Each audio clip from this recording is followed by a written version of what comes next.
Hello everyone, I am Anita. आप देख रहे हैं एलपी केमिस्ट्री। तो इसके पहले 2 लेक्चर हम लोग ने ख़त्म कर लिया है। आज पढ़ेंगे molecularity of a reaction. Molecularity मतलब जब रिएक्शन करवाते हैं तो उस रिएक्शन में ढेर सारे अनगिनत या फिर 2 से अधिक, ज़रूर तो रहेगा 2 मॉलिक्यूल से अधिक तो ज़रूर रहेगा, 3 4 5, लेकिन इनफाइनाइट तक भी हम लोग जा सकते हैं कि इनफाइनाइट मॉलिक्यूल्स मिल के कोलाइड करते हैं, तब जाके रिएक्शन फॉर्म होता है। तो वही चीज़ें जो कितने मॉलिक्यूल हैं, कौन कौन मिल के कोलाइड कर रहे हैं, उसी को जितने नंबर रहते हैं वही निकालते हैं, फिर वो हमारा होता है मॉलिक्यूलरिटी ऑफ ए रिएक्शन। जैसे कि इसमें दिया है the number of reacting species, atom, molecule और आयन। जब भी कभी रिएक्शन करवाते हैं तो उसमें एटम होता है या फिर मॉलिक्यूल होते हैं या फिर आयन होते हैं। एटम मतलब एक एटम, कोई ऑक्सीजन ले लिया, ऑक्सीजन मिलके, या फिर NH3 हो गया। मॉलिक्यूल बोलेंगे तो पूरा आ जाएगा, पूरा कंपाउंड NH3। एंड आयंस जिसमें नेगेटिव या पॉजिटिव लगे हों वो। ऐसे एटम या मॉलिक्यूल और आयंस मिल के विच collide simultaneously in the elementary step to bring about a chemical reaction is defined as molecularity of a reaction। तो कोई भी एटम, मॉलिक्यूल और आयंस मिल के इंस्टेंटली मतलब कोलाइड करते हैं जब, और वो क्या किस में कोलाइड करेंगे, किस में करना चाहिए, कोलाइड कर रहा है तो वो एलिमेंट्री स्टेप में होना चाहिए। एलिमेंट्री स्टेप कौन होता है? एलिमेंट्री हमारा जो होता है वो फॉलो करता है यूनिटी मेथड को। यूनिटी मेथड जो रहता है मतलब केवल एक रहता है, जैसे कुछ लिखे हैं तो यहाँ पे 1 है, और या फिर B है तो 1 रहे, यहाँ पे एक अगर है तो उसी को हम यूनिटी बोलते हैं। यूनिटी मतलब एक होता है। तो जो एलिमेंट्री स्टेप होता है वो यूनिटी मेथड को भी फॉलो करता है, वैसा रहना चाहिए। उसी को हम बोलते हैं क्या? Molecularity of reaction. आगे क्या है? Molecularity of a reaction is always a whole number. Whole number मतलब संपूर्ण नंबर। अभी जो बताएं इनफाइनाइट मतलब कोई भी हो, ढेर इनफाइनाइट तक कितने भी मॉलिक्यूल ले लें, ये इनफाइनाइट तक मतलब ये होल नंबर। मॉलिक्यूलरिटी जो होता है वो एक होल नंबर को फॉलो करता है। आज पता नहीं क्या हुआ हमें, सॉरी।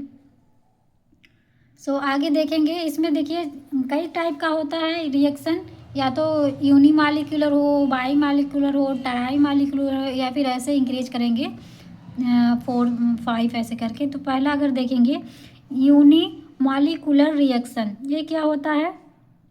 ये 1 है।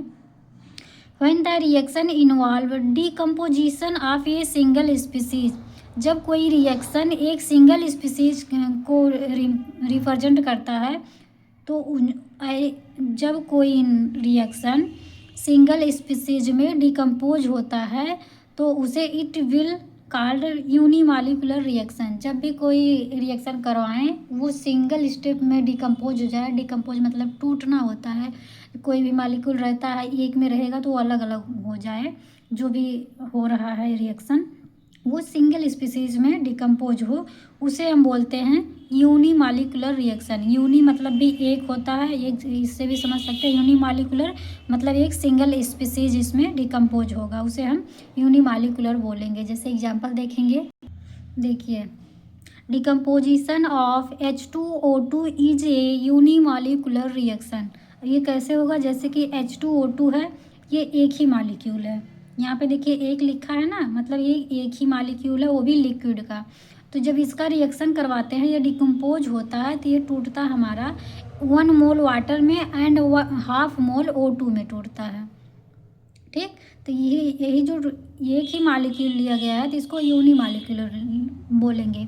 लेकिन यदि यहीं पे 2 लिखा होता तो मतलब वो 2 मतलब डाई या बाई बोल सकते हैं, ये बाई मॉलिक्यूलर हो जाता अगर यहाँ पे 2 होता तो। जैसे कि इसका देखेंगे, यहाँ पे है बाई मॉलिक्यूलर रिएक्शन। इसको देखेंगे क्या होगा? When the reaction involve collision between 2 species. क्या कह रहा है? जब कॉलिजन होता है किसके बीच में? 2 स्पीसीज के बीच में, जब दो स्पीसीज के बीच में कॉलिजन हो तब क्या होगा, it will be A molecular reaction and in trimolecular reaction is मतलब कि will be A by molecular reaction.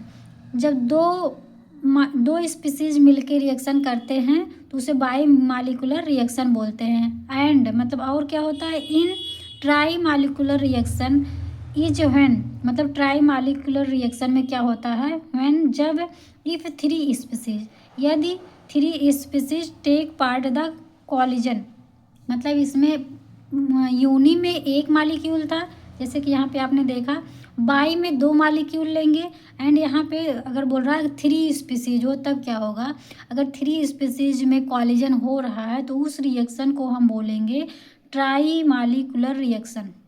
ठीक, जैसे कि यहाँ पे एग्जाम्पल अगर देखें तो अगर फर्स्ट का देखें बाई मालिकुलर का, dissociation of HI into H2 and I2 is a by molecular reaction. यहाँ पे देखिए H एंड I ये कितने में टूट रहा है, हाइड्रोजन में टूट रहा है, hydrogen molecule and iodine molecule में। ये दोनों गैस फॉर्म में है, ये इसका ये जो रिप्रेजेंट किया गया इसका मतलब हाइड्रोजन जो है गैस फॉर्म में, आयोडीन भी क्या है, गैस फॉर्म में है। यहाँ पे देखिए दो मालिक्यूल लिया गया मतलब दो टाइप के हैं, तो ये हमारा दो टाइप नहीं दो मोल लिया गया है, इसका मतलब ये बाई मालिकुलर रिएक्शन है। यहाँ पे दो में डिवाइड भी हो रहा है। ओके, फिर आगे देखेंगे reaction between NO and O2 is an try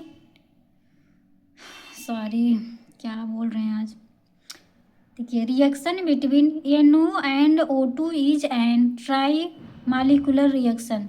जब इसका और इसका रिएक्शन कराएंगे तो वो ट्राई मालिकुलर रिएक्शन होता है। कैसे, जैसे NO लिए, इसको भी छोड़ दीजिए, NO है एंड O2 है, जब इसका रिएक्शन करवाते हैं तो बनता है NO2 गैस बनता है। फिर यहाँ पे जब इसको बैलेंस करवाते हैं तो यहाँ पे 2 O2 है, तो यहाँ पे इसको बैलेंस करने के लिए यहाँ पे 2 लिखते हैं, जिससे हमारा यहाँ पे देखिए 4 ऑक्सीजन हो गया, और यहाँ पे ये 2 लिख रहे हैं मतलब ये 2 N है और 2 ऑक्सीजन है, दोनों के लिए ही ये वर्ड यूज होगा 2, तो मतलब 2 ऑक्सीजन इधर, तो 4 ऑक्सीजन, जैसे कि इधर भी 4 ऑक्सीजन है, 2 ये है एंड 2 इसको यूज करेंगे या इसके लिए भी एंड 2 इसके लिए, मतलब 2 नाइट्रोजन भी 2 ऑक्सीजन भी 2 इसके, और ऑलरेडी ये 2 है ही, तो यहाँ पे अगर इसको 2 करेंगे तो ये मल्टीप्लाई हो जाता है, 2 दूनी 4, मतलब 4 ऑक्सीजन है 2 नाइट्रोजन, वैसे इधर भी बैलेंसिंग कंप्लीट है। तो इसका कहने का मतलब ये है कि यहाँ पे देखिए ये 2 NO लिया गया है और एक O2 लिया गया है, यहाँ पे 2 मालिक्यूल है, ये दूसरा है ऑक्सीजन, तो इसको 2 और एक इसको मानेंगे तो ये हो गया 3 मालिक्यूल। तो तीनों मालिक्यूल के बीच जब रिएक्शन होता है, कॉलिजन करेंगे तो फॉर्म हो रहा है हमारा 2NO2। ये जो 3 मालिक्यूल कॉलिजन कर रहे हैं इस वजह से हम इसे ट्राई मालिकुलर रिएक्शन भी बोलेंगे, क्योंकि ट्राई मतलब होता है 3, तो ही होगा 3 मालिक्यूल है, इसके वजह से हम ट्राई मालिकुलर रिएक्शन भी बोलेंगे। ठीक, आगे देखेंगे, अब स्टार्ट हो रहा है rate law and rate constant. इसमें क्या हो रहा है, consider the following general reaction. Rate law बनाएंगे, उसके लिए जैसे एग्जाम में रहेगा कहीं पे भी, तो अगर कंपटीशन वाला हुआ या फिर ये BSc 3rd सेमेस्टर का उसके लिए, तो ये वहाँ पे भी अगर पेपर में है या फिर PGT वगैरह में पूछ लिया तो वहाँ पे PGT में पूछेगा तो केवल रिएक्शन दिया रहेगा, और कभी कभी नहीं दिया रहता, क्वेश्चन में आ जाएगा कि कोई भी रिएक्शन देगा उसमें यहाँ पे जैसे हमने इसके मालिक्यूल को A माना है तो A की जगह पे, या फिर B के मालिक्यूल को B माना है तो इसके जगह पे 1 2 3 कुछ भी अंक रहते हैं उसमें, और इसमें भी 1 2 या फिर कोई भी यहाँ पे नंबर रहेगा, तो उसमें ये सब दिया रहेगा। उसमें कभी कभी पूछ लेगा इसका रेट लॉ क्या होगा, या फिर पूछ लेगा इसमें रेट कांस्टेंट, उसमें तो वो दिया रहता है, जैसे कि रेट कांस्टेंट का वैल्यू दिया है तो दूसरा कुछ पूछ लेगा, रेट लॉ दिया है, रेट लॉ पूछेगा तो इसमें का जो फार्मूला अभी आगे बता रहे हैं जो बनेगा उसमें से पूछ लेता है। अभी के लिए पहले इसको पढ़ लीजिए तभी वो समझ में आएगा। अभी मतलब मान लीजिए एक रिएक्शन दिया है तो rate law and rate constant कैसे देखेंगे, इसके लिए मान लीजिए एक रिएक्शन दिया गया है ए एंड बी, इसका जो मोल है ए मोल लिया गया है और बी का बी मोल लिया गया है, स्मॉल में रिप्रेजेंट किया गया है। ये दोनों जब कॉलिजन करेंगे तो प्रोडक्ट फॉर्म होगा हमारा पी। अगर इसको पी मान ले या फिर ये प्रोडक्ट जान लीजिए, ये कॉलिजन किए प्रोडक्ट फॉर्म हुआ। तो क्या करते हैं, रेट कैसे निकालते हैं, रेट जो होता है वो कंसंट्रेशन के डायरेक्टली प्रोपोर्शनल होता है। कंसंट्रेशन यही होता है जो हमारा ये दिया है और बी दिया है, ये हमारा है कंसंट्रेशन। ये इतना जो दिया है ये कंसंट्रेशन है और ये जो रहता है ये पावर में चला जाता है। तो रेट जब निकालते हैं तो रेट निकालेंगे, रेट को हम आर से भी रिप्रेजेंट करते हैं, कोई दिक्कत नहीं। और ये डायरेक्टली प्रोपोर्शनल होता है किसके, जो कंसंट्रेशन होते हैं। तो यहाँ पे देखिए ए का पावर ए हो गया और बी का पावर बी हो गया। नेक्स्ट देखेंगे, देखिए मतलब उधर था क्या था, rate directly proportional concentration and it's मोल जो रहता है उसका पावर में कर दिए। लेकिन जब वो जो डायरेक्टली प्रोपोर्शनल होता है उसी को हटाते हैं तो ये आ जाता है के, जिसे हम बोलते हैं कांस्टेंट। क्या कौन सा कांस्टेंट रहेगा, ये रेट कांस्टेंट रहेगा। तो इस तरह से हम निकालेंगे रेट कांस्टेंट। अगर इक्वेशन दिया रहता है तो अगर आपको ये रेट कांस्टेंट पूछ रहा है तो इस तरह निकालेंगे। कभी कभी रहता है ये इसको निकालेंगे, फिर इसका कंसंट्रेशन का वैल्यू दिया रहता है, रेट पूछ रहा है, इसका वैल्यू दिया है तो आपका रेट पता हो जाएगा। ओके, फिर नेक्स्ट देखेंगे, इसी के बारे में ये है और कुछ खास नहीं। This is equation is called rate law, मतलब ये है हमारा रेट लॉ। इस क्वेश्चन को बोलेंगे rate law. Here A and B are the molar concentration of A and B, जो कि हम समझा चुके हैं कि जो ए था यहाँ पे था पीछे जब देखे हैं, और बी यहाँ पे, ये जो है हमारा ए बी के मोलर कंसंट्रेशन है कि कितना मोल लिया जाता है, 1 2 3 ऐसे करके लेते हैं, वही हमारा मोलर कंसंट्रेशन है ए और बी रिस्पेक्टिवली। एंड के इज ए कांस्टेंट, ये हम शॉर्ट फॉर्म में कांस्टेंट लिखे हैं, कांस्टेंट कॉल्ड वेलोसिटी कांस्टेंट और रेट ऑफ कांस्टेंट। इसे हम वेलोसिटी कांस्टेंट या फिर रेट ऑफ कांस्टेंट भी बोल सकते हैं। सो आज के लिए इतना ही, हमसे जुड़े रहिए, लाइक सब्सक्राइब जरूर करिएगा। सो बाय बाय।